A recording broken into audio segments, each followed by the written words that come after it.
started.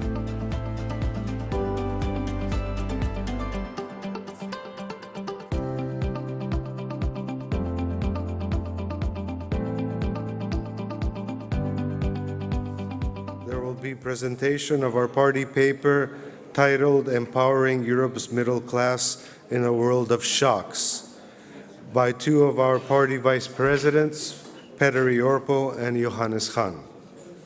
After this, we will move to closed sessions for a number of internal matters as listed in the adopted agenda. Our Vice President Johannes Hahn will now introduce and moderate this morning's panel.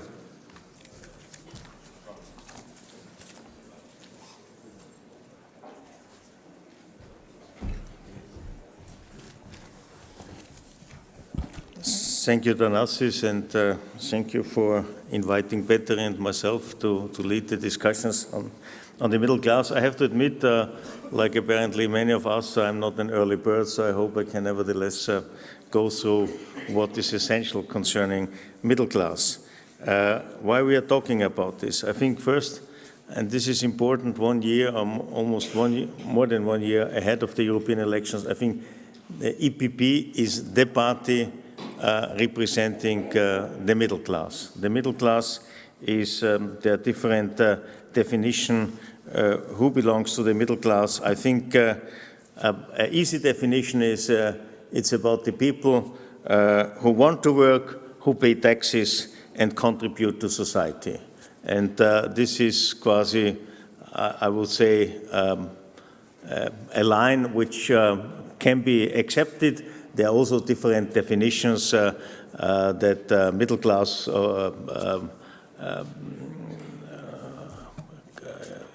is relevant in certain societies between 1/3 and 60% of the society. So if we take 450 million people, having in mind the next elections, we are talking about a potential constituency of 200 to 300 million people. And this is what is relevant and should be relevant for us. I think it's obvious that no matter at which member state we are looking, the middle class is the backbone of our society. It's a strong and thriving middle class support which contributes to a healthy economy and prosperous societies. And, but what we have to do is to defend the living standards of middle societies, middle classes. And middle class is under huge pressure due to recent developments. If you look at the situation in many member states, middle class people have been under pressure when it comes to their income, when it comes to their perspective, when it comes to their economic situation, when it comes to the, let's say, outlook in particular for their children and grandchildren. Why middle class matters? This is also something we have tried to define, and I think it's important also to recall that they are not only contributing to economic growth, but they are also decisive when it comes to education, because middle class people invest typically in education, and of course more educated people, more educated society becomes more productive, resilient, and finally engaged in society. And if we are looking at the development of the labor market, we need well-educated people having the ability to adapt gradually to changes in the labor market. Today, it's obvious that you cannot expect that what you have learned, for what you have trained, is something you can do for the rest of your professional life. In reality, today, 4 to 5 times you have to learn something new, you have to adapt to new challenges. By the way, I really like to welcome my old friend, Michel Barnier. Happy to have you here in Helsinki and again amongst us. Middle class is also decisive when it comes to consumption, entrepreneurship. SMEs are the backbone of our economy. 95% of businesses in Europe are SMEs, and SMEs are usually led, owned by middle-class people. And middle class is also decisive when it comes to social and political stability. Usually we are talking about a silent majority. I think it's also something where I believe we should do much more, that this so-called silent majority becomes a vocal one, stands up, defends their interests, their, so to say, political conviction, and not leave it to the margins of our society. Because then there is an impression that at the end of the day, this minority seems to be a majority, but in reality, it's the middle class which is indeed the majority of a society, and it's this kind of majority we are representing. And if we are representing them well, it's also quasi a guarantee to get the support by them, and then, of course, we have the chance really to shape and to lead the further development of our society. Because we should not forget, as I said already at the beginning, the middle class is facing, I think, challenges in a magnitude we didn't see in the past. The middle class lifestyle has become more expensive than it was the case in the past. We have higher health-related costs as people are aging, higher costs for education, rising housing prices, inflation, energy, you name it. Which means rising expenditures squeeze middle-class household finances and reduce their ability to save. According to an OECD study, more than 1 in 5 middle-income households, which means 20%, spend more than they earn in the mid of the last decade. Future generations are less able to purchase property than their parents. As a result, many young people are less optimistic about being part of the middle class. The labor market has become much more uncertain. Again, according to an OECD study, 1 in 6 middle-income workers are employed in jobs that face high risk of automation. In many cases, medium skill level no longer guarantees the way up into the middle-income group. And a majority of middle-class households feel that they don't receive a fair share of public benefits for the taxes and social security contributions they pay. Again, here I refer to data from OECD, where they have figured out that working-age households are actually net contributors.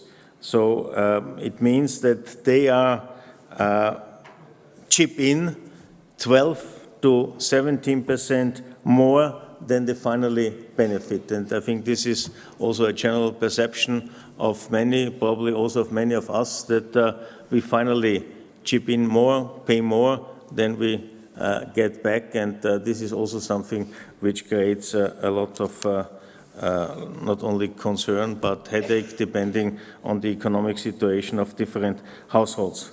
And I think, again, as EPP, I think we are well advised and somehow morally obliged to take care about the middle class, to strengthen the center of our society. So, for instance, the topic is always how to adjust this theme, these issues, to the national level. And I think there's a common denominator that EPP is representing middle class. But how to do it, what has to be done, I think is finally subject to national initiatives. But one can say, I think, in general, we need a tax system which eases the burden of middle class income. We need to create an innovative environment also for SME who economically shape the middle class of society.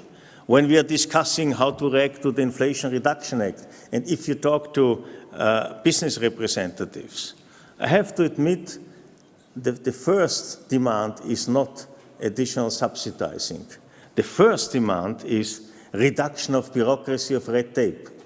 And that's why, as a result of how to react to the Inflation Reduction Act, we need a kind of Wonderbra, meaning a bureaucratic reduction act in Europe, enabling businesses to operate and to emerge of crisis. I think this is important, and I think here we have to do a lot across all our member states.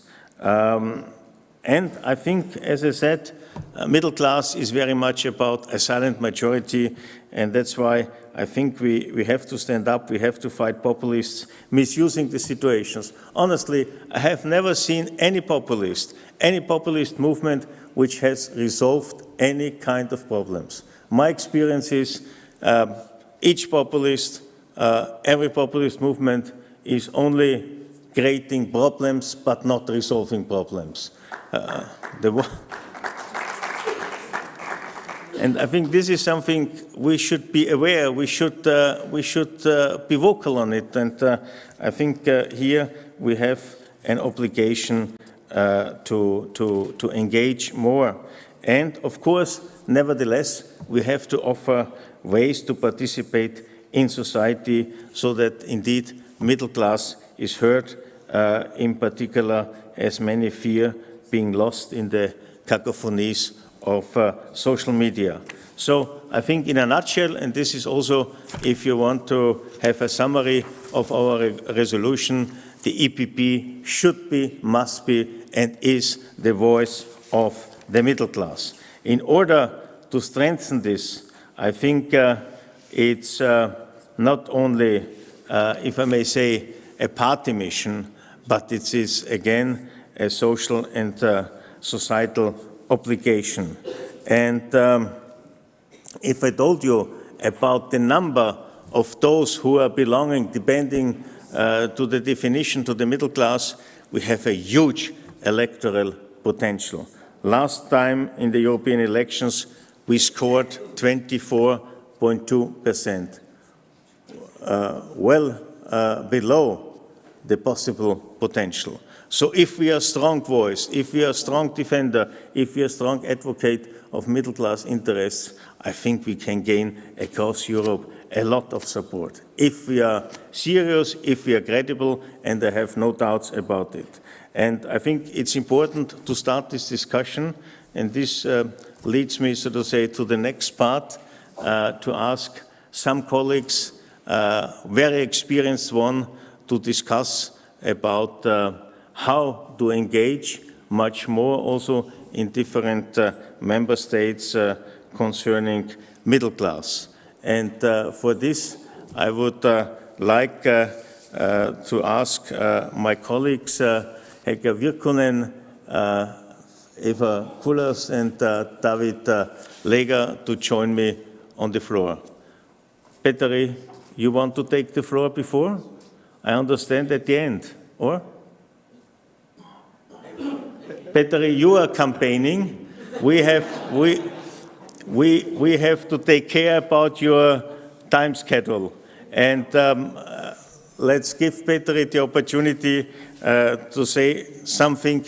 And I think I would like to say something else. I think in many European countries, there's a very famous TV program called Dancing Stars. This is something more for the entertainment.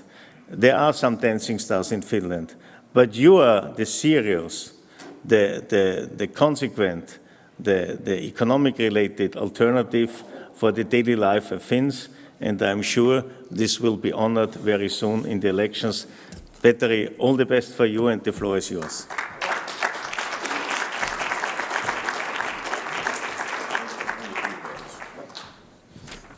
Thank you so much, Commissioner Johannes.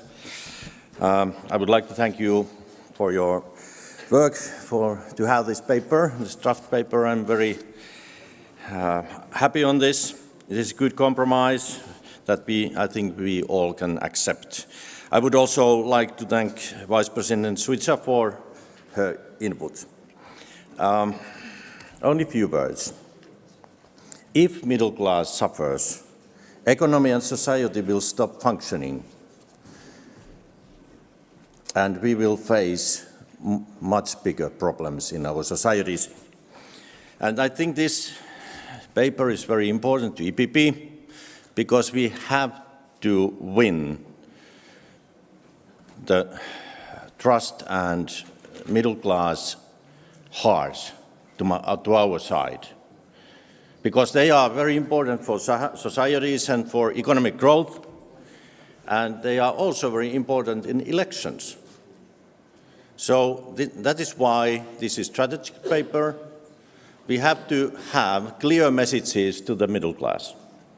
And this is simple. Populists all over Europe, they don't have, like Johannes said, they don't have any solutions to difficult problems. And socialists, this is also the same across Europe. They want more taxes. But what we want more jobs, more incomes. This is simple. And what should we do to have more jobs, more incomes, to take care of our economy? We have to reform and make single markets better. We need digital markets, digital solutions. We need better education, development and research. We have all the medicines how to fix our economy. That is why I'm so happy about this paper and our common work. And once again, thank you, Mr. Hahn. Thank you, Vice President. May I kindly ask Henna Virkkunen, Emilia Kulas, and David Lega to join Vice President Hahn for the panel discussion. Thank you.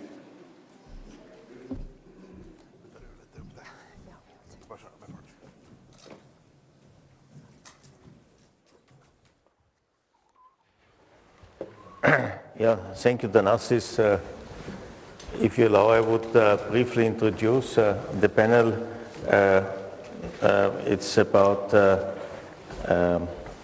personalities which have a lot of experience dealing with the middle class. If I may start with my colleague to the right, David Lega. He is a member of the European Parliament since 2019.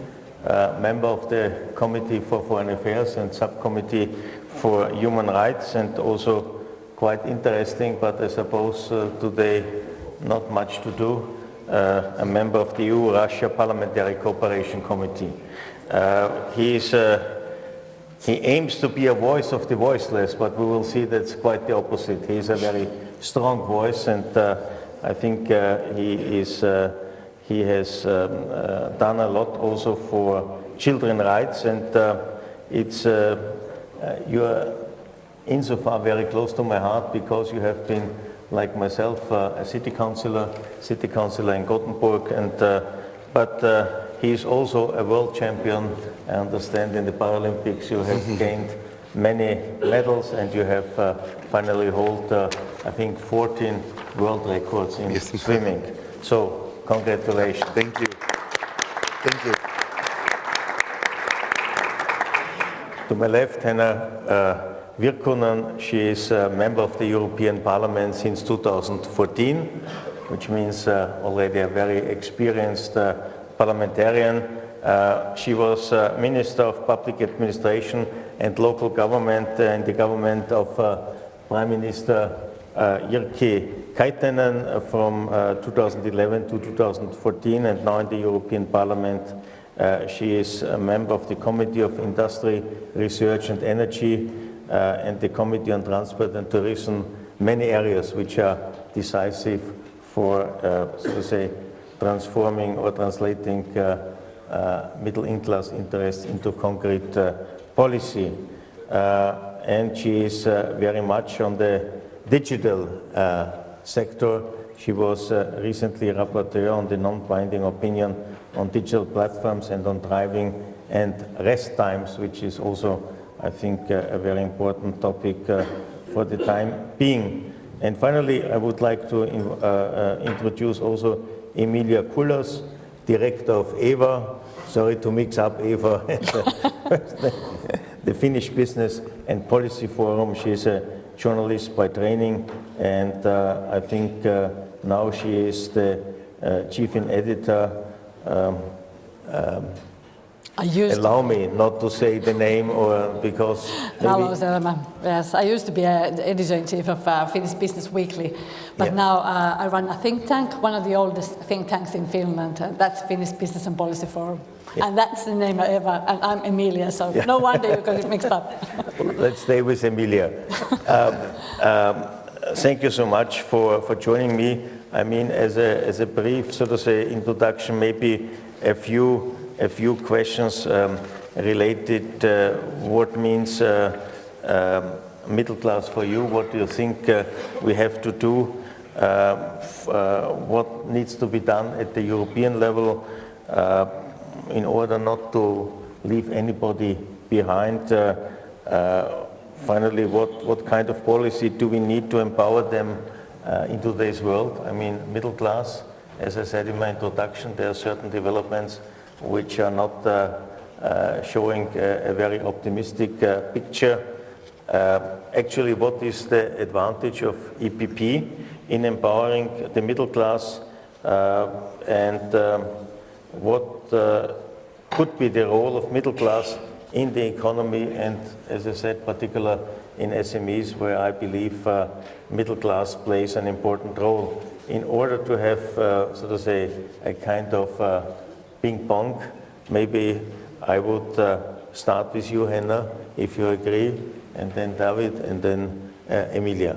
And then we have, of course, the opportunity of questions from you, from the audience, but maybe there's also a lively debate amongst the panelists in case there are different views, so feel free. But first, I would like to ask you, Henna, and give you the floor. Yes, thank you so much, Mr. Moderator. And I have to say that this is the first time now during my 9 years career in the European Parliament when I'm taking part to a panel where we have as a commissioner as a moderator. So it's a great pleasure to be here. Working on my next part in my life. Yes, but about the middle class, of course, because I'm representing Finnish citizens, I have to say that Finland is a very equal society. So often we are not thinking that kind of classes is like middle class and so on. But I also think that middle class, for me, it's very much like you said in your opening remarks, that the people who are working, who are paying their taxes, people who are running their own small businesses, they are very much the middle class, and they are backbone of our economies, as we know. And if I'm thinking about the challenges we are facing in Europe, I think that security is also very important for all the citizens. Of course, that they have to feel that they are safe in their homes, on the streets, and I think that our EPP is one of the strongest parts, always has been, of course, the security and defense. It has been very important for our party, and I think it's going to be also that in the future. Security, and then, of course, part of the security of the people's life is also their own economy, that they can trust that when they are working hard, then they can have a good life, and they can maybe reach the goals and achieve their own dreams also. So that is something that we should try to create, that kind of environment for the people, that they can really achieve their dreams, they can work, they can have a safe, good life, and we shouldn't regulate it too much, like you said in the opening remarks. That is maybe something what is very much also in the heart of EPP. In the last time, I think it was in the last elections, we had a slogan called believe in people, and I think it's something what we very much do in EPP, that we want to give freedom for people to decide themselves what is good life for them, but we have to take care of the security of the society, we have to give good economic framework for the societies, and then the people who are hardworking people, then they can really achieve their own dreams. And the challenges what we are facing now, I see very much that the competitiveness of our industry, of course, it's crucial for our middle class, and we should invest much more to research and innovations in Europe to make sure that our industry is competitive in the future, and that we can also take care of the global challenges we are facing. So more investments to research and innovations is needed in Europe, and also we have to take care of the education, because like it was said already earlier today, digitalization has changed very much the job markets in Europe, and it means that everybody has to have good level of basic education, but also our middle class, they need to have opportunities to update their own skills, because we need new kind of skills, and the job market has changed very much, and it's going to do so. So that is maybe my opening remarks for this discussion. Thank you very much. I think this, let's say, tension between security, it's not a tension, but meaning that people want to have a safe life, safe environment, but also as much as possible freedom is something we always have to balance. But I think there are good, let's say, there are some reasons why we have to invest in it, and where we also see the difference, for instance, to China, to the political system in China. I mean, in China, meanwhile, there are 600 million video cameras in the public sphere, which means two Chinese controlled by one video camera, meanwhile. If you translate this into Europe, we have 450 million inhabitants.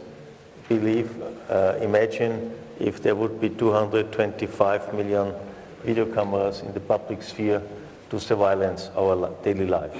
I think this is also something we should keep in mind, in particular talking about urban environment and the situation also of middle class, of our citizens in the urban area. And I think this is also an issue where you, David, can contribute a lot.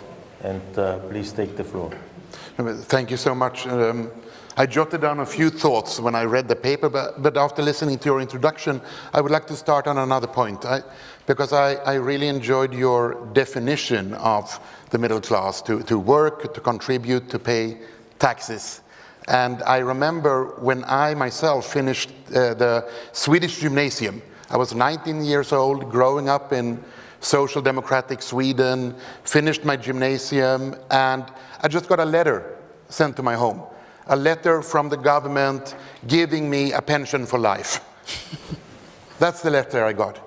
And it took me close to a year to fight to get out of it, to be able to continue studying, to be able to have a chance of getting a job, to be able to do something else in my life than sitting at home. And this, I think, is very important, because I would say that the Social Democrats at that time, they think they were kind. But is it kind?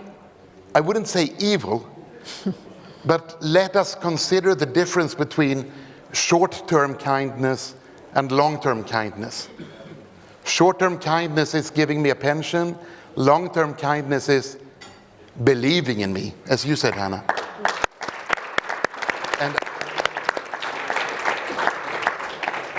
And for me, this is the main difference between the Social Democrats and the EPP. We believe in people. And this is, when we read these papers like this, I think it's amazing, the resolution you and Petri did here. I really enjoyed it and I support it wholeheartedly. But sometimes we also need to consider what we mean when we write the things that we always write. We want to make a difference. But for me, this is vital, because this is our ideology. Everyone in the world needs to feel needed. That's what gets us up in the morning, regardless if we work, why we work, if it is to create possibilities for our families or to society, as we have chosen to do as politicians. We get up in the morning because we feel that we are needed. And imagine how many people today that don't feel that they are needed, that want to be in the middle class, but they have been rejected that possibility. So for us to be the voice of them, we also strongly need to show that we believe in them. And for me, that is the main difference in the beginning. So when we, as we also often write in our resolutions, which is very important, when we write that we want to leave no one behind, we also have to be extremely careful that in the process of not leaving anyone behind, we don't hold others back. And that is the key balance for EPP, I believe. How do we I mean, the easiest way to leave no one behind is not to move, right? And that is an extremely dangerous way to do it. So for us to continue to discuss, talk, and explain why we both want to leave no one behind, but also don't hold other one back. And I think you captured this in the paper, but I really do want to emphasize it. Together also with the contributions made by Commissioner Switzer, I think you have the full balance in it. And this would be my opening thoughts, really. And then we can go into more about the importance of the single market, because it's vital. I mean, that's the reason of the existence of the European Union, that together with being a peace project. For me, this is key to why we are here, why we exist. But we can go into that later. But I want us really to focus a little bit also on the ideology behind why do we want to do this. Thank you, David. I think this was a very, and you can see and feel, impressive statement. And I think in particular your stress on we believe in people is where we are different from others. And we live it on a daily basis. Yeah? We are not only saying it, we live it. And in all what we are doing. This is the one thing. And the other aspect, I think you rightly stressed, is that we should not keep anybody, so to say, back. Yeah? Not only take care that nobody is left behind, but give people the opportunity to pursue what they want to do. This is also part of our understanding of our European way of life, to give people opportunities to pursue their own interests, their own perspectives, etc. Having said this, I would like to pass now the floor at the beginning to Emilia Kulas, again, Director of the Finnish Business and Policy Forum, to give you your input on this subject. Thank you, Mr. Hahn, and many thanks. It's been a pleasure to be here. I would like to welcome from my side all of you to Finland. And as you might have noticed, Finland is one of the happiest nations in the world. And as you also might have noticed, it's not because of the weather or the wonderful living conditions that we have here in Finland. And it's been a mystery why the country of 5.5 million people, which I think are all of middle class, why we are the happiest nation. And I don't think it's due to the fact that we all consider us to be the middle class country, but I think that I know actually the answer to this, which is a bit of a myth in a Finnish public debate also. And I think the reason why Finland gets voted to be the happiest nation in the world is due to our age structure. It's due to the fact that so many Finns are closer to the pensioneering age. And I think that would be my takeaway or my opening remarks to this discussion about middle class, because I think that this challenge that Finland is facing is a challenge that a lot of other countries in Europe are facing also, and not just in Europe. China is also heading this way. And it's the fact of this aging population, how it affects the whole society. In less than 20 years, Finland will have more than 500,000 people over 75 years old. And no offense to anybody who's reached that age, and absolutely no offense to anybody who's happy with their lives when they're 75, enjoying their pension, enjoying their sort of like golden days. But that creates a lot of challenges to any kind of societies. It creates a lot of challenges to this kind of Nordic welfare states that we have here, not just in Finland, but the rest of the Nordics as well.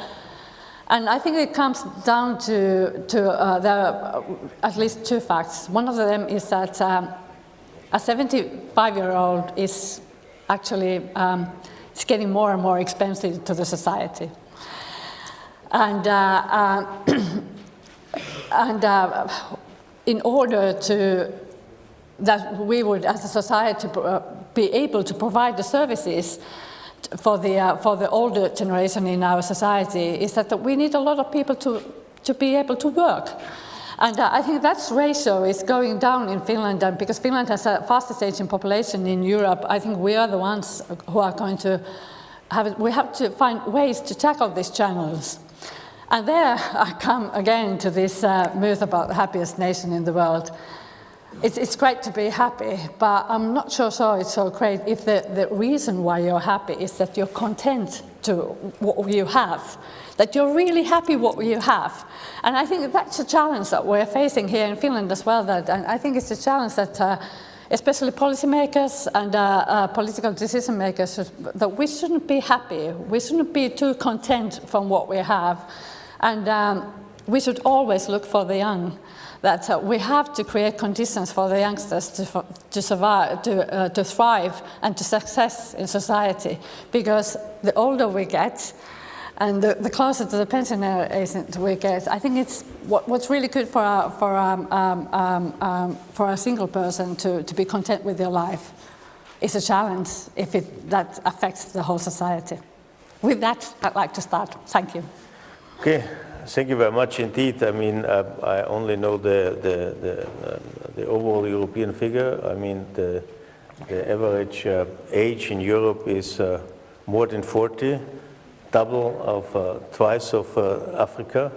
We are by far the oldest continent in the world, if I may say so.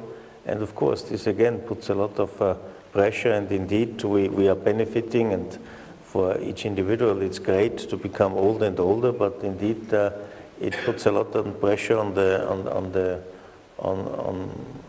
public finances, I have to say, because when I started politics 40 years ago or something like this, it was still that one person was in pension and four were working and, so to say, financing the pension. Today it's already 1 to 2.5.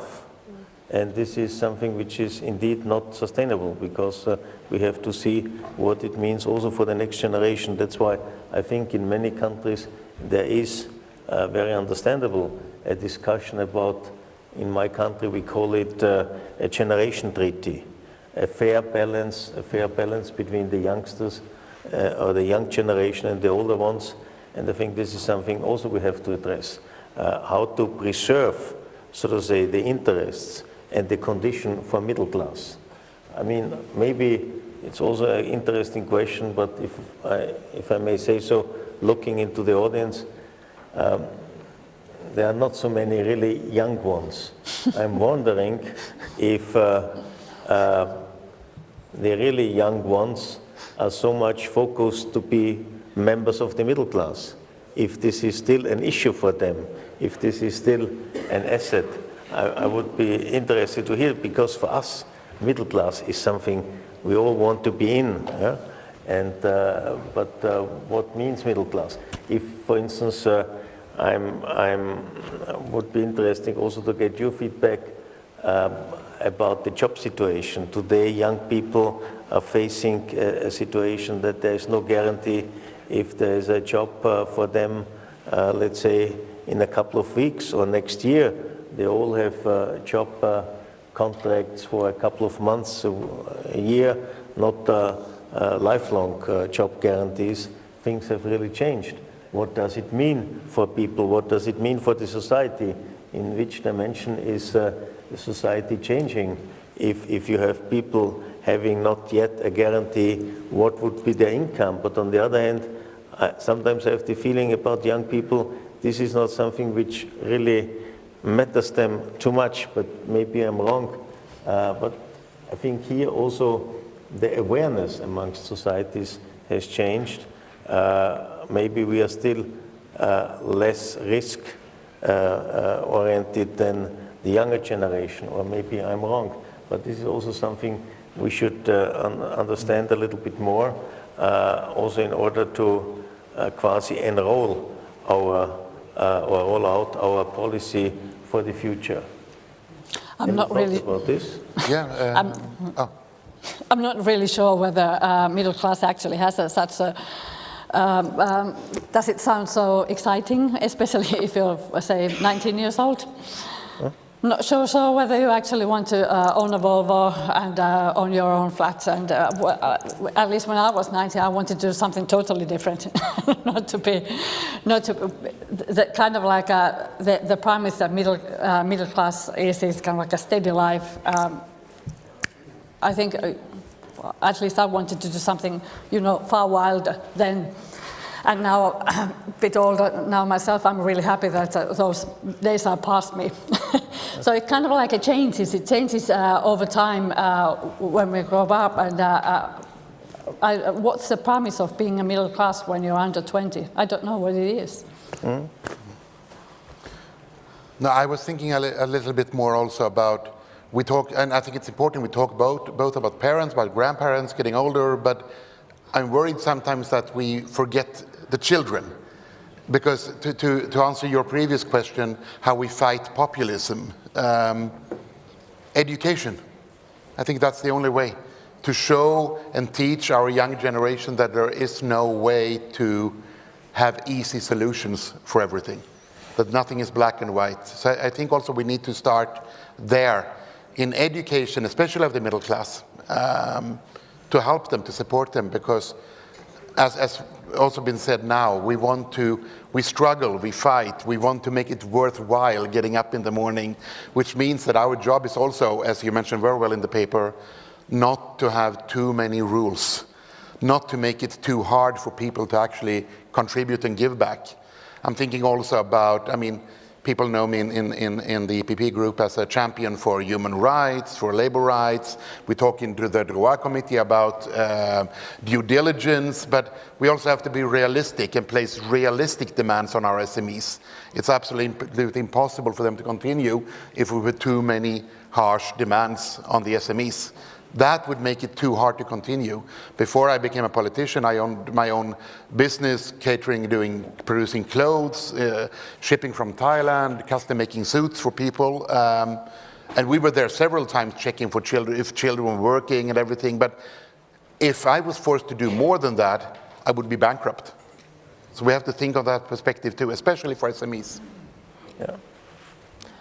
Yes, I think that still, if I'm coming back to EPP and our strengths, it was already mentioned, our idea that we want to believe in people, and I think it's something very important that we have to keep all the time as a core there, that we are giving freedom for people to do their own choices, and we are just creating good environment for that, but then we should really help and encourage people to use their full potential, because I think everybody is having very good ideas and dreams and innovations, so we should encourage them. The citizens and also our businesses, SMEs, that people would like to invest in Europe, use their ideas, innovate in Europe, make their dreams true. So I think that is something that we should do in EPP and in Europe.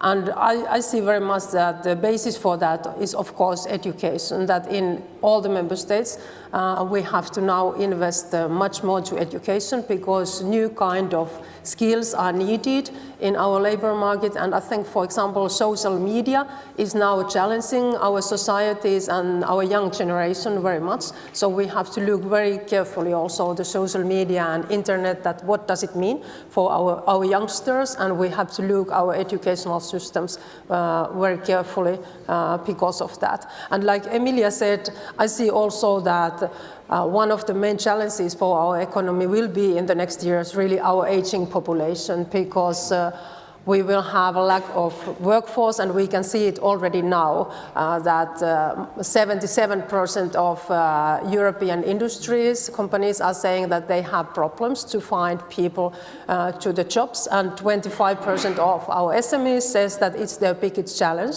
that they have a lack of workforce. So, and it's getting more and more difficult in the next years, and that means that we have to really use all the potential we have in Europe. We shouldn't left anyone behind. Like David said, that we have to encourage everybody to do their own role, and really the message is important that everybody is needed, and we need everybody to do that.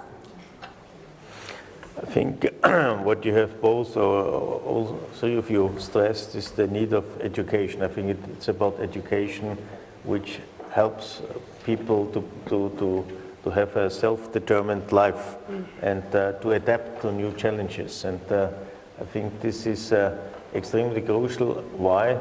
I mean,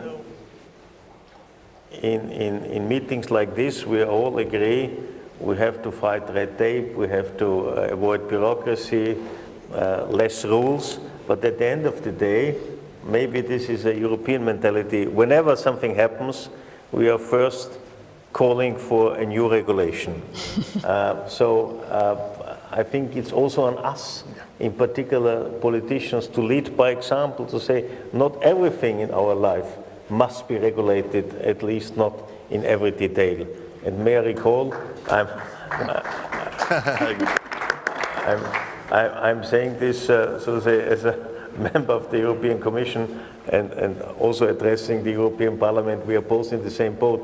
We have this principle once stipulated, one in, one out, meaning if we are proposing one new regulation, we should abandon at least another one. Honestly, I have my doubts if we are really doing so. No. I think we are piling up one regulation after the other regulation, and I think we should make a new initiative on this, really to stick to our own principles, at least as EPP family. Apparently, this has triggered some reactions, starting with the president of the group. Manfred, the floor is yours. Not only but I can answer your question whether you doubt. I would say you don't have to doubt. It's not the rule what we are implementing there with one in, one out. But you know, having middle class now in mind, and obviously for us is EPP key, the question, how to attract it. Today's perspective from middle class is the cost of living. Biggest challenge for everyone. Inflation, energy price, that is, I think, the most problematic thing. So there are issues which we don't have in our hands, of interest rates and ECB and all these things of inflation. But there are other things in our hand, and that is also in line with energy costs and also what we do now with ETS and so on, with the emission trade system, also increasing the price of the old forms of energy and so on. So may I ask the panel what comes to your mind when we answer this very concrete daily problem of our citizens, because I think it will be for 2024 one of the key elements that people will ask us. How can you help the middle class to overcome this difficult moment? I think that's a key question. But if I may challenge everybody here a bit, I think that because we're in a constant. The crisis mode has kind of like it's stuck with us. It started with the pandemic, and after when we were just about financially, economically getting out of the pandemic, and the economies were starting booming really. Then we had then Russia started this awful war, Ukraine, and the result of that was the energy crisis, and still we haven't had as bad winter throughout Europe as we expected it to be. the biggest newspaper in Finland uses kind of like a slogan of a crisis winter here in Finland, and I think that's a huge exaggeration. We don't have anything like it. If there's a country in Europe that does actually have a crisis winter, that's Ukraine. It's definitely not Finland, and I think that's kind of like an emphasis to me that we've been in this crisis mode for so long. The past 3 years have been exceptional. And I think that challenge for politicians and policymakers in this environment is how to restrain yourself of not kind of like being on this supporting mode to the people of all things. When we look at the data of what Finnish people, for example, think about of their own, what are their expectations for their own household financially, it's actually not that grim that people expect, and more that people think that my neighbor might have it quite bad, but I'm actually doing quite okay. And the reason why they think that I'm actually doing quite okay is the fact that the employment situation is so good. When you still keep your job, you're still able to pay your bills, and the everyday life kind of like goes on.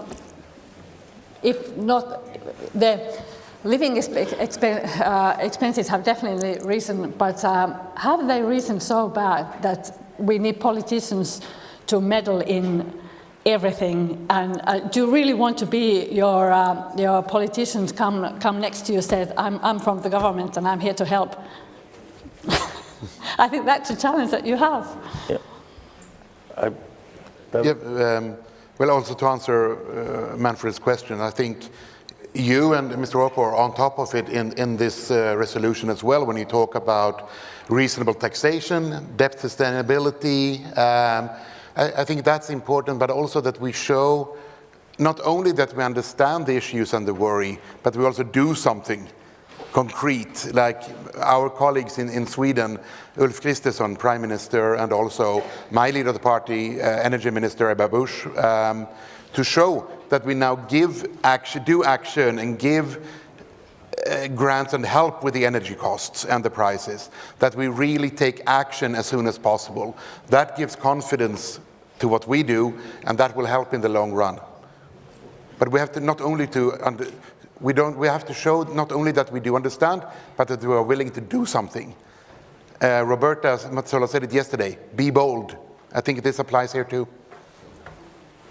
Yeah, I believe in more anyway to long-term decisions. Of course, now when we are many countries, all the countries they have been facing this energy crisis.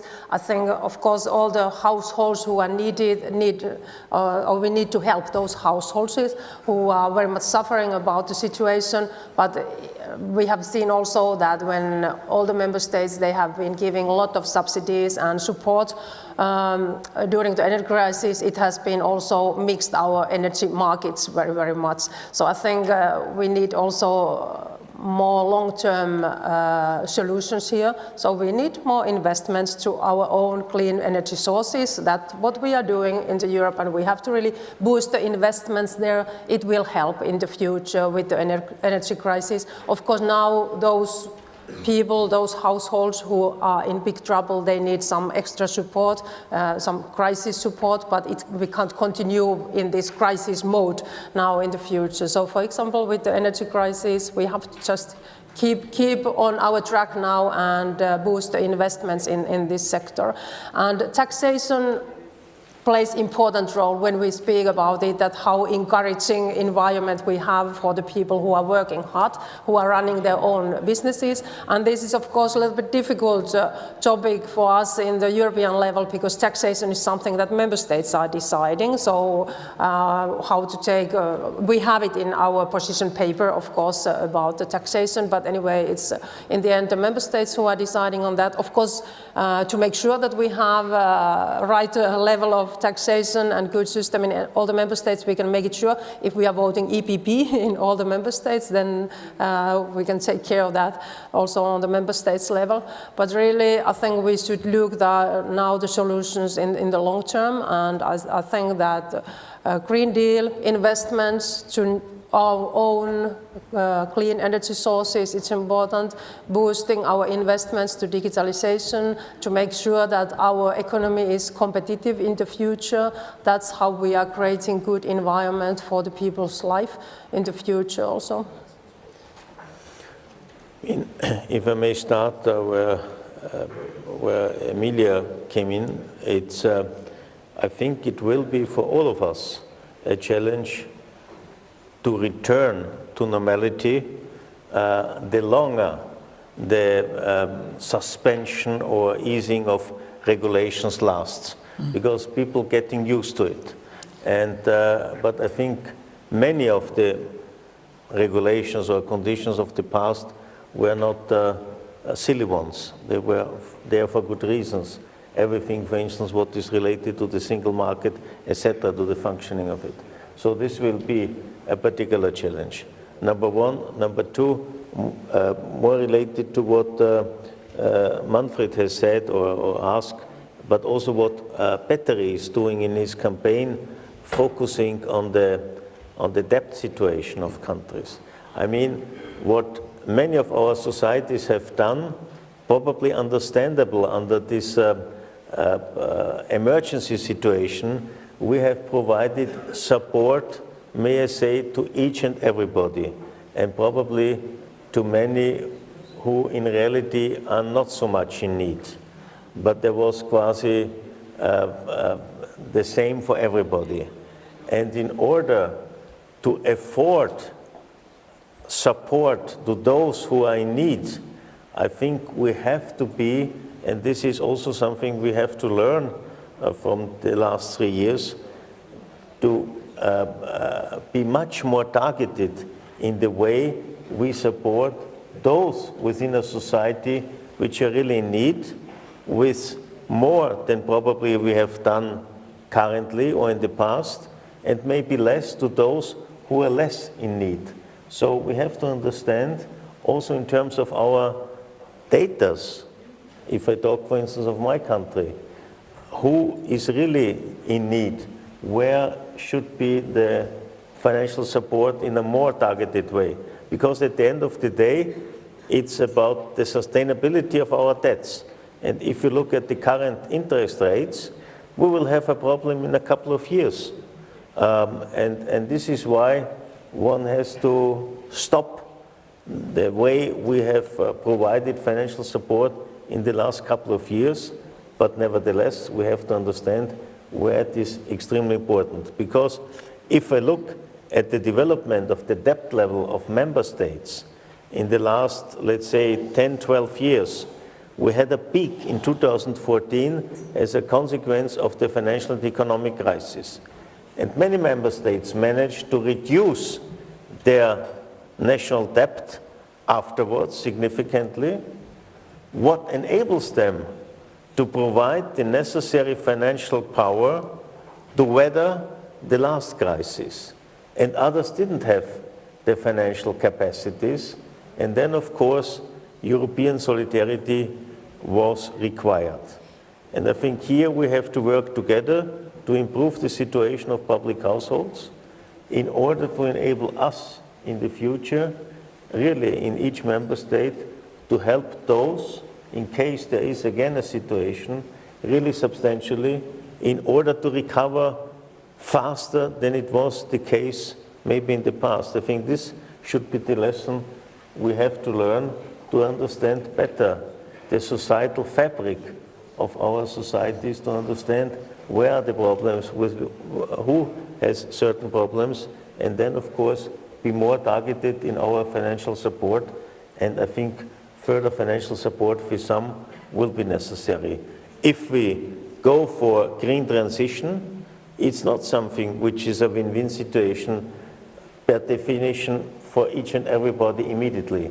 It will be a win-win situation at the end of the day, but in between we have to take care about those who are maybe affected by some of these measures which we overall consider necessary. So if we introduce ETS for housing, we have to understand that in particular those members of the society, which are the more deprived ones, are usually also living in housing conditions which are less well isolated. And therefore we have to help them to bear the costs of this. But at the end of the day, it's an investment of us for, so to say, a better climate situation. So I think where EPP can really play and show the difference is to understand where the individual needs, because at the end of the day, I think it's also a matter of, let's say,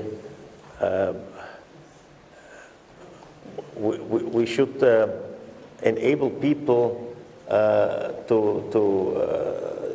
have a decent life, and decent life also means not to be constantly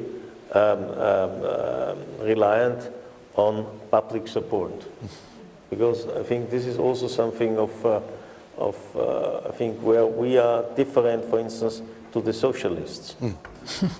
But Europe is defined in crisis, and it changes in crisis. That's been said. But there used to be 10 years in between the crisis, and now we've had crisis, really big crisis, one after another. So I think that's that's kind of like the backdrop of the situation where we are now, and that's why I think it needs a new kind of like a self-restraint for the politicians to how to tackle the challenge of should I give a short-term kind of like a short-term remedy, or should we try to change the society to be more resilient to the coming crisis, which we have they're going to be different anyway. Yeah. And I don't know if you know the Swedish word lagom.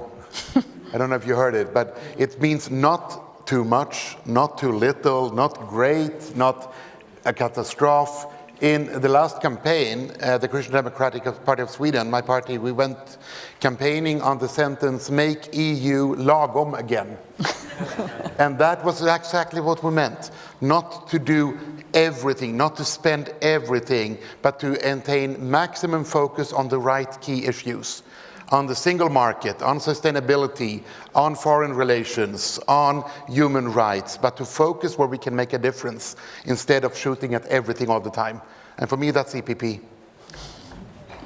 Well said. Somebody from France, please. Thank you so much. No, but David just said everything. I think that's a very important point, and I just wanted to say a word. First of all, one short remark about what you said. France just launched an internal work to improve its data in terms of social policies, because we don't know exactly how to target well the ones that deserve and need the most support from our social policies. And I think that that's a critical topic in the years to come, as is the debt also, that has been forgotten for some time, because we lived in a very strange world in which the debt cost nothing. But this will become again something very important for European politics, and of course also for our member states. I think that getting back on the position paper, this text is critical in the sense that it reaffirms what David, what our colleagues said, that we want to trust people, and if we trust people, then we should have a completely different view on regulation. Regulation is not a way of over-controlling the society. We should less regulate and work more on strategies. And the position paper reaffirms the principle of subsidiarity and the fact that we stand with, as EPP, this principle of subsidiarity, which is exactly that, like, I have to learn, David, this Swedish word, because I think that it's also connected to the in-depth European spirit that was on the temple of Delphi in Greece.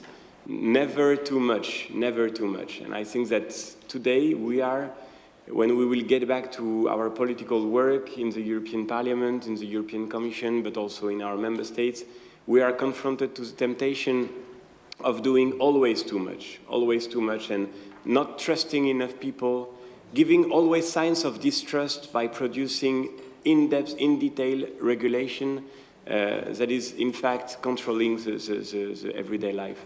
The test, of course, of credibility for us as EPP is, will we be able to to keep this spirit when we get back to this work that we have to do, and to remember that we will be judged in the end of this mandate, not only on what we will have done, but also on what we will have avoided. And I think that it's a moment where I want to say again how much I support the ideas that was pushed by our chair in the European Parliament and in the party, of a moratorium on regulation. I think that this would be a strong political signal. If us as EPP would say, let's be careful, because we live in such an instability, in such a geopolitical, economical, social instability, that we cannot afford to add to this also regulatory instability and the burdens that it creates. So only this word to say that I think this position paper is great. The question is, how do we now make it a concrete reality in our daily work in the different places where, as EPP, we are present? Thank you. Okay. Another one? Yeah?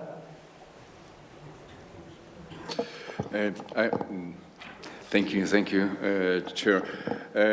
I would like to support this voice on behalf of the EPP in the Committee of Regions. And first of all, I would like to thank you, Petri and Johannes, for preparing this really great document, and Manfred to put it in the middle of our political agenda. I would like to share some opinions from this local dimension, because, you know, it reminds me when 20 years ago, I was running in my first elections to be a city councillor in my city hall.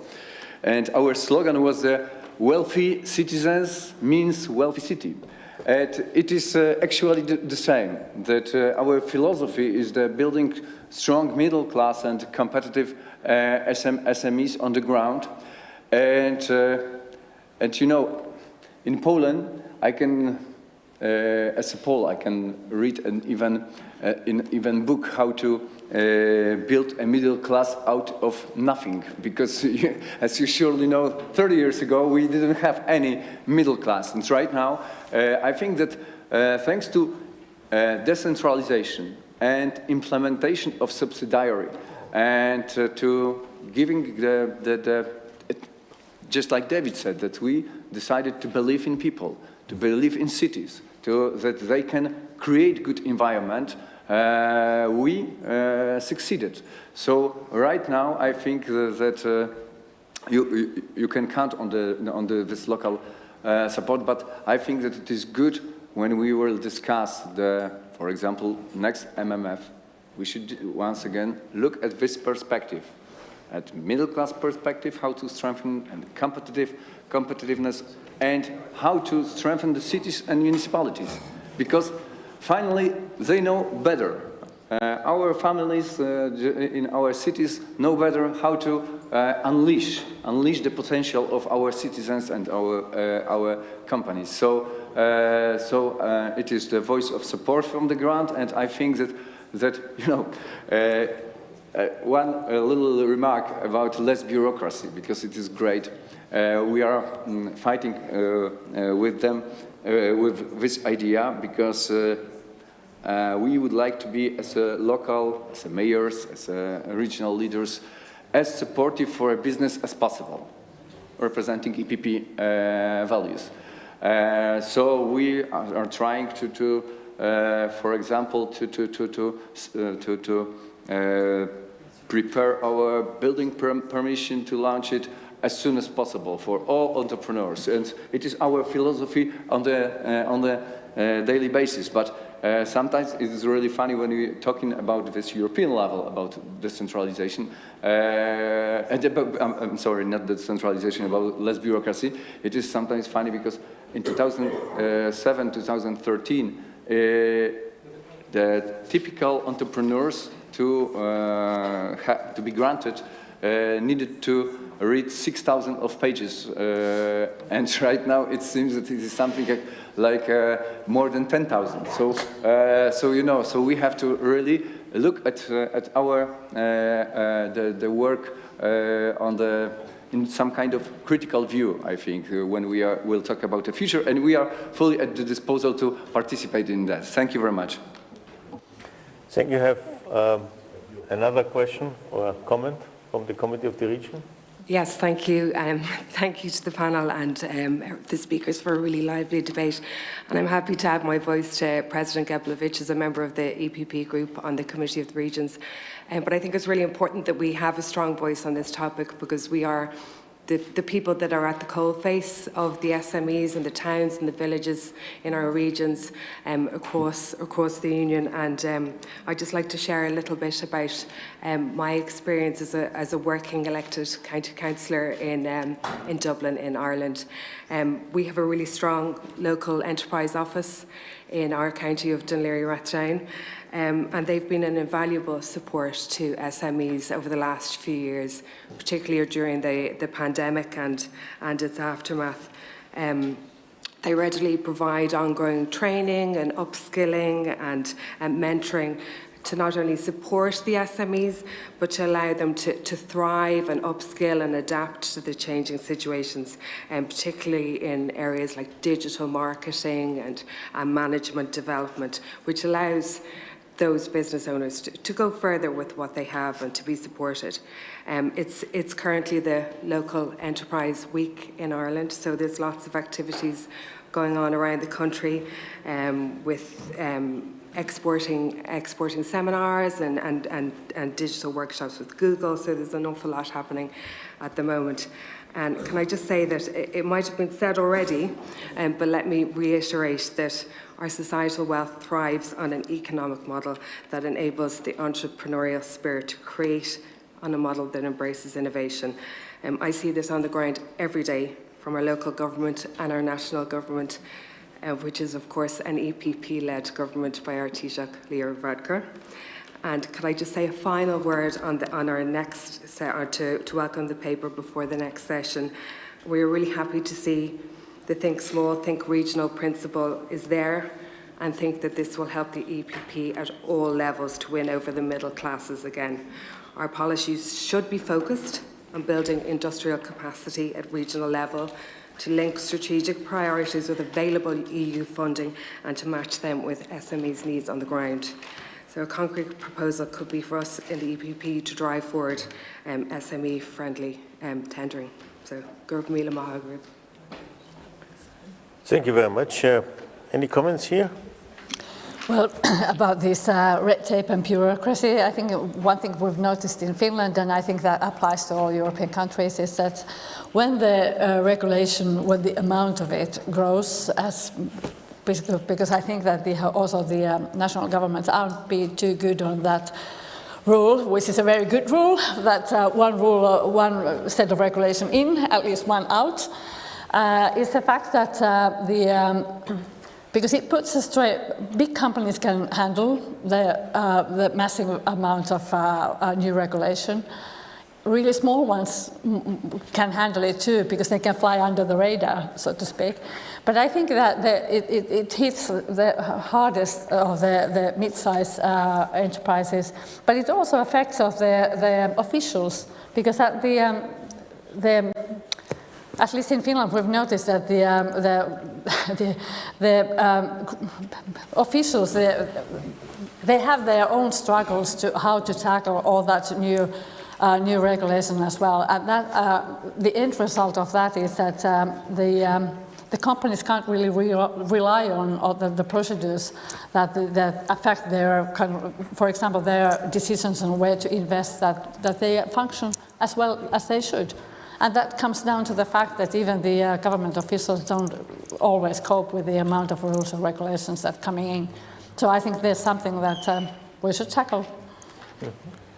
I think it was very encouraging for us as decision makers in the European Parliament to have such a strong support for these efforts to try to cut red tape and keep on that, because it has been one of our main topics during the last years. I'm also chairing our SME circle in our EPP group, and it's like our main topic all the time to try to reduce the red tape. And we have been very much pushed the Commission also with that one in, one out principle. and Commission promised to follow that line when they started, but they haven't been really, they haven't reached the target maybe with that. And now during the autumn, President of Commission promised that now Commission will start to use that kind of competitiveness check, that always if new legislation is proposed, then they will check that what does it mean for our industry and for our competitiveness. But we haven't seen any results on that yet. And really our group has been also calling a so-called moratorium, like we heard. Maybe the word is not so good for that, but anyway, the idea is that now we shouldn't propose any more new regulation for our SMEs and for our industry, because we are very worried about our competitiveness when we look now USA and China and very hard competition we have. So, because when we speak now about the citizens and about our middle class, it's for sure that we can't have very wealthy middle class if we don't have a strong economy, if we don't have competitive industry, if we don't have successful SMEs in Europe. So that is really a backbone, of course, of our good life in Europe, that we have strong economy and successful businesses in Europe. And I think we need to be even stronger now with our voice about this, cutting red tape and avoid extra regulatory burden for our industries. Yeah, just very briefly, and also if we look at the rules set on a national level, I think in Sweden, after so many years with a socialist government, it's not 1 in, 1 out when it comes to SMEs, it's 1 in, 5 out to have a chance to actually work and to believe. So this is extremely important, and every time I speak to SMEs, this is the worry. Predictability about the future, how will it look in the next years? Can we trust you to really make, not only say that you understand, but to really walk the walk?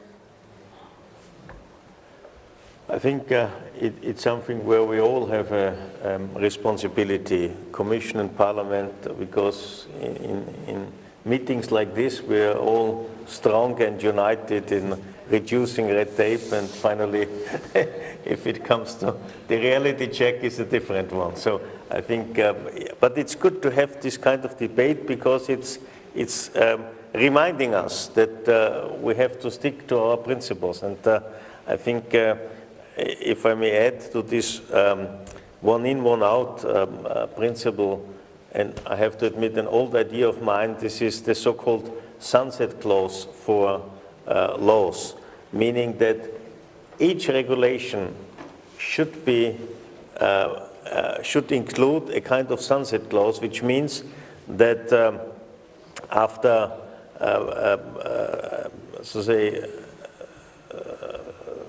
let's say 1 year before, first each law should have an expiring date, should not be for the eternity, and as there's an expiring date, there should also be a date, let's say a year ahead or whatever is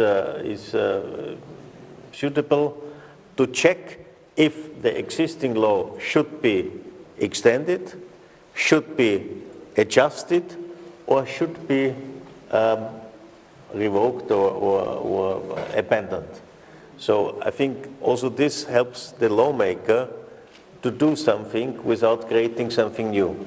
You have to deal with something existing one, and you have to check regularly, is it still necessary to have it, or is there, by the way, a necessity to adjust or even to let it go. And I think if we would do this, and this principle could be introduced from, I don't know, local, regional regulations till European ones, it would really help us not to pile up on regulations without, so to say, checking if existing ones are still effective, sufficient, necessary, whatsoever.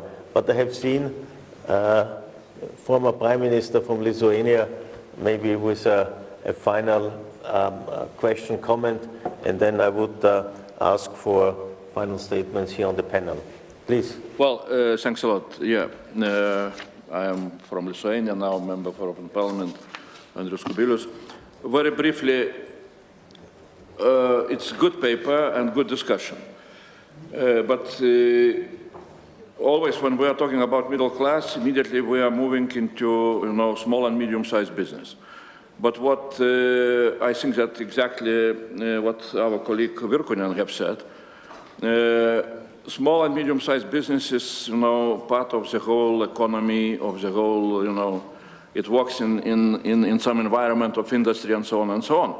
And definitely we are worried that we are losing global competition in our economical developments to China and to United States. And definitely we are losing because they are able to raise big federal funds and to invest them into economy. I remember very well recently our very hot discussions in the parliament, in EPP group on IRI and so on and so on. And I'm looking into the paper at lines 49, 53.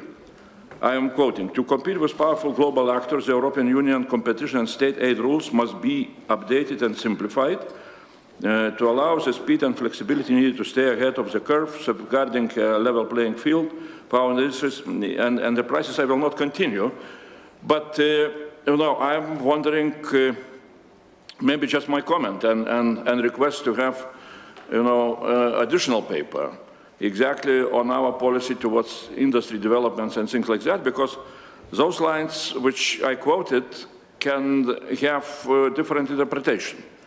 If we shall allow national member states to have flexibility in state aid, then we are very close to killing single market. What is really what we are missing, and what I don't know what can be a proper solution. Commissioner has full portfolio of money, so maybe he can advise us how to compete with what I would call federal state aid, EU level state aid to our different industries, but not to allow Germany or some other rich countries to be very flexible on state aid and then really to have in some way competitive advantage if to compare with Lithuania or some other countries. So my wish is really, I'm not putting a question, I am putting maybe a request to have another paper where Commissioner will explain how EU funds will be used for such a purpose. Thank you very much. I will try to reply to this, but before I would ask the panelists for their final comments, if you wish so. Maybe Emilia? Well, I think that the question about middle class is it's always about the economy. It's just about the question that will me and my family will we prosper, will be well off, can we take care of ourselves, and can we take care of our loved ones? And as I started with this aging population of, I think I'm going to end with that one too, because I think that the crucial question, not only for Finland, but I think for the rest of Europe, is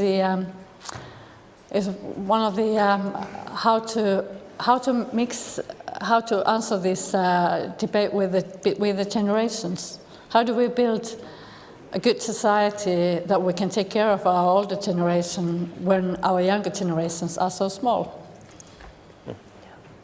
Thank you.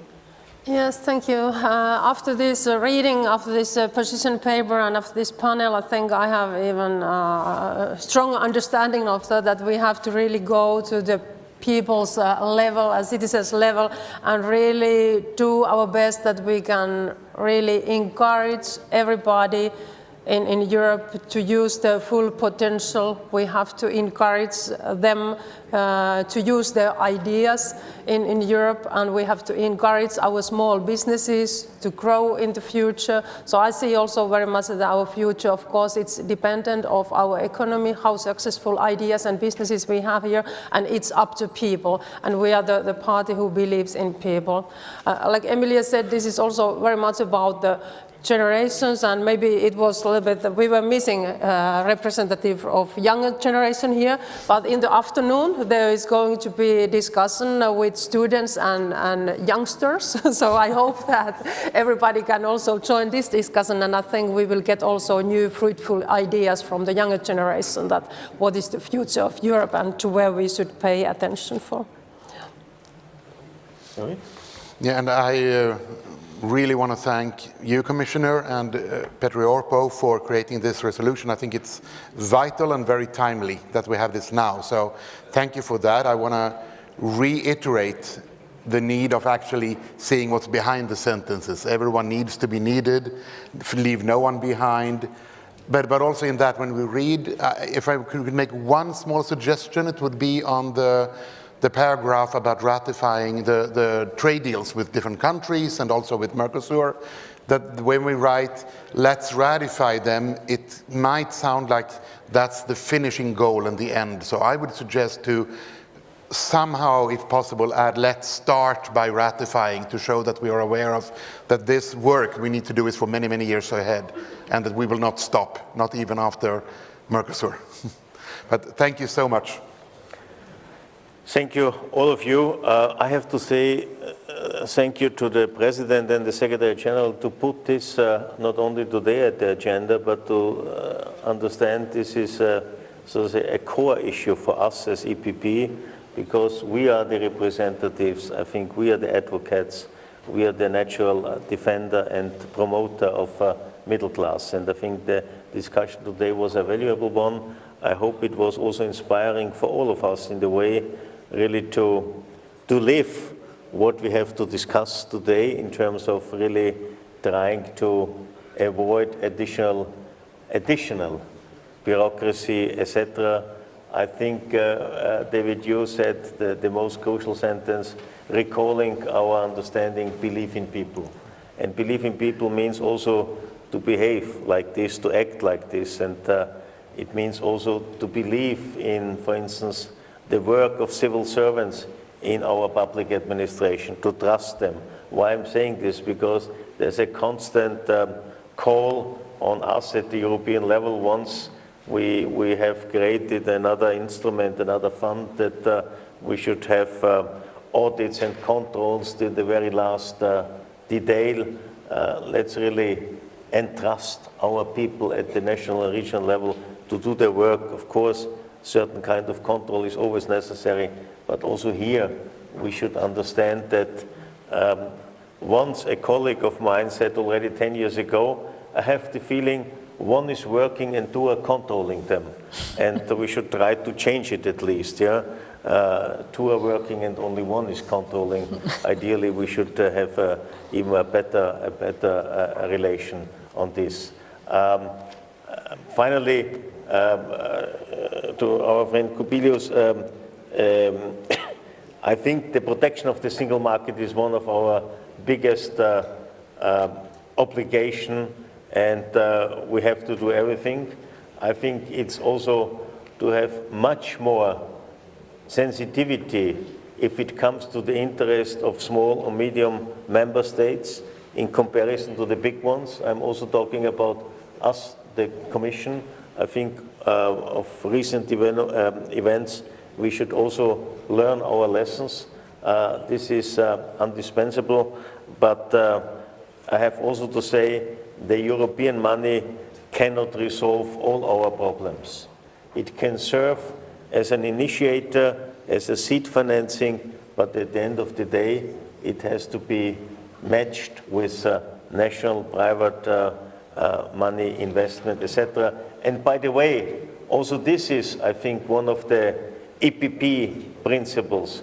Whatever we do should be seen as an investment which means we expect something in return. It's not necessarily always money, but it's also about stability in the society, positive perspective, and thinking in this investment terms means thinking is what we are doing well designed, has the potential of showing results, Because if you always think in grants dimension, okay, it could be a lost effort.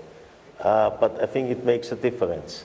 And socialists tend to offer grants, and we are the ones offering investments, enabling people, believing in people to do the right thing, relying on their initiative, and the history has shown this is the more effective way.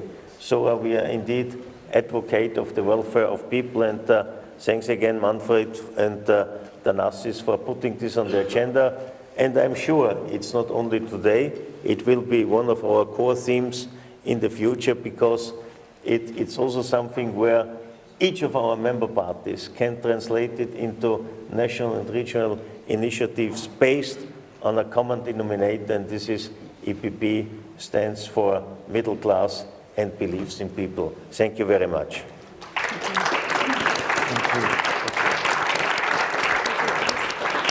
Thank you very much. I would like to call on for the adoption of the paper, President Manfred Weber. Yes, dear friends, thank you so much for the contribution, for the panelists, for the discussion. And I have to say, because Henna was welcoming Johannes Hahn as moderator in such a brilliant way, I have to say, Johannes, well done. So there is a good perspective for the future as a moderator. So thank you so much for this. And having now the paper in front of us, thanks to what Johannes and Orpo as responsible vice presidents presented to us, I put now the paper to the discussion and then to the vote. We had already some contribution. I think the SME, the question of lowering red tape was already underlined. Also the question about what Andreas said on single market top. I fully want to confirm this again. That's a basic principle to defend the single market. And we have to continue our talks on this, like you said. So are there to this concrete text on the table any kind of formal amendments now? Please. Thank you very much. Also, thank you for the excellent paper presented to us today. A short